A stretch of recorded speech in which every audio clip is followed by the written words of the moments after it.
ఇవాళ మేము chicken curry అనుకుంటున్నాము.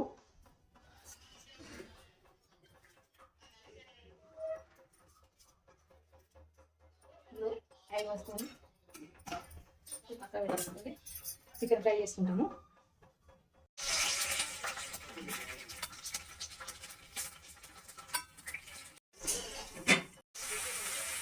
కొద్దిగా అల్లం బాగా కొంచెం పసుపు. ఇక నేను చికెన్ ఫ్రై చేస్తానంటే ఇక మా బిడ్డ వచ్చి నేను చేస్తా మమ్మీ అని అంటుంది. అందుకే మా బిడ్డ చికెన్ ఫ్రై ఎలా చేయాలో చెప్తున్నా. నెక్స్ట్ టైం వేయాలి మమ్మీ. ఫస్ట్ వేసినావు కదా చికెన్ అని వేసి. ఓకే మా కొడుకు ఇష్టమైన లెగ్ పీస్ తెచ్చుకున్నాడు. మొత్తం వేసాయి. మా బిడ్డకి ఇష్టమైన లివర్ తెచ్చుకున్నాడు. అంతేసి అంతా కలిపి మూత పెట్టేసి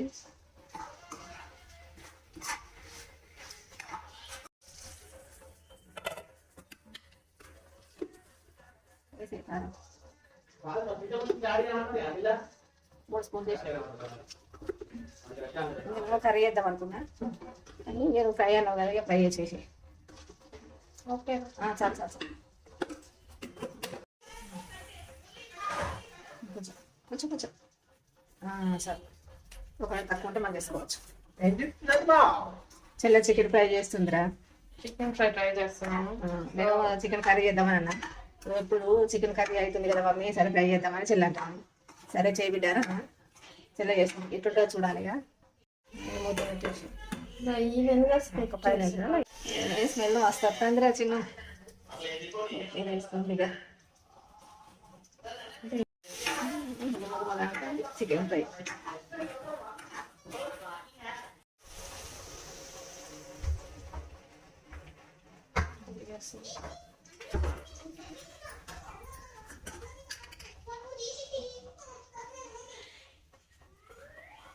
కొంచెం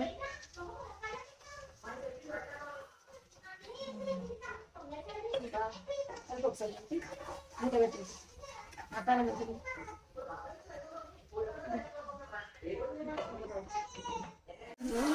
చికెన్ ఫ్రై ఇలా అదిరిపోతుంది కదా చిన్న. మరి ఏమనుకుంటున్నాను ఏం చేస్తాను. ఎప్పుడైనా ఇవే చేయరా నాన్నగా చూస్తేనే నూరిపోతుందంటే తింటే ఇంకెట్లుంటుందో కదా. యాభై యాభై యాభై మాకు వెయిటింగ్.